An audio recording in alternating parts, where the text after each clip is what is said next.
Hello guys, you are most welcome on A to Z motivational. आज की video में हम आपको बताने वाले हैं मुग़लों की मीरा के बारे में। किसको मुग़लों की मीरा कहा जाता है और वह कैसे कृष्ण भक्त बनी और किस सम्राट की बेटी थी, यही सब कुछ हम आज की वीडियो में बताने वाले हैं। औरंगजेब की गिनती मुग़ल साम्राज्य के सबसे क्रूर शासकों में की जाती है। उसे हिंदुओं से नफरत थी, लेकिन उसकी अपनी बेटी जैबुनिसा एक बहुत ही बड़ी कृष्ण भक्त थी। इतना ही नहीं, उसने एक हिंदू राजा से इश्क भी किया था। लेकिन इस बात से नाराज़ होकर औरंगजेब ने बेटी जैबुनिसा को उम्र कैद की सज़ा दी थी। तो अब सवाल ये उठता है कि आखिर कैसे एक क्रूर शासक की बेटी इतनी बड़ी कृष्ण भक्त बन गई कि उसे मुग़लों की मीरा कहा जाने लगा। चलिए, यही सब कुछ हम आज की वीडियो में बताएंगे। औरंगजेब की बेटी जैबुनिसा को शायरी लिखने और मुशायरा करने का बड़ा शौक़ था। वह पढ़ने लिखने में भी होशियार थी। वह दर्शन, भूगोल और इतिहास जैसे विषयों की ज्ञाता थी। उन्हें किताबें पढ़ने का बड़ा शौक़ था। वह लाइब्रेरी की हर किताब छान मारती, किताबें ख़त्म होने पर बिहार से मंगवाती थी।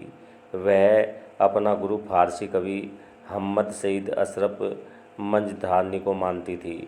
जैबुनिसा की सगाई उनके चचेरे भाई सुलेमान शिकोह से हुई थी, लेकिन उसकी कम उम्र में ही मौत हो जाने के चलते जैबुनिसा की शादी नहीं हो पाई। किताबें पढ़कर जैबुनिसा को साहित्य का अच्छा ज्ञान हो गया, इसलिए उन्होंने महफिलें और मुशायरों में बुलाया जाने लगा।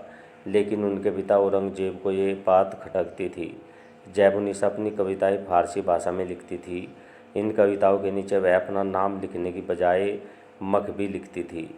वह मुशायरों में सफ़ेद पोशाक और सफ़ेद मोती की माला पहनकर जाया करती थी। एक बार जैबुनिसा की मुलाकात हिंदू बुंदेला महाराजा छत्रसाल से हो गई।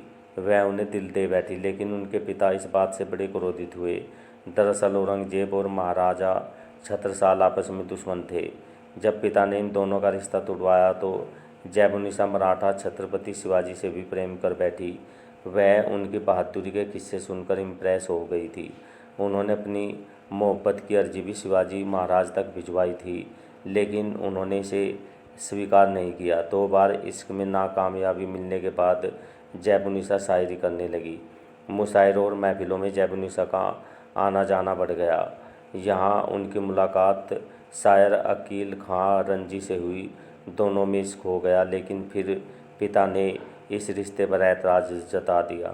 जब बेटी नहीं मानी तो उसे 1691 में दिल्ली के सलीमगढ़ किले में कैद करवा दिया। दूसरी ओर उसके प्रेमी अकील रजी को हाथियों से कुचलवा कर मरवा दिया था।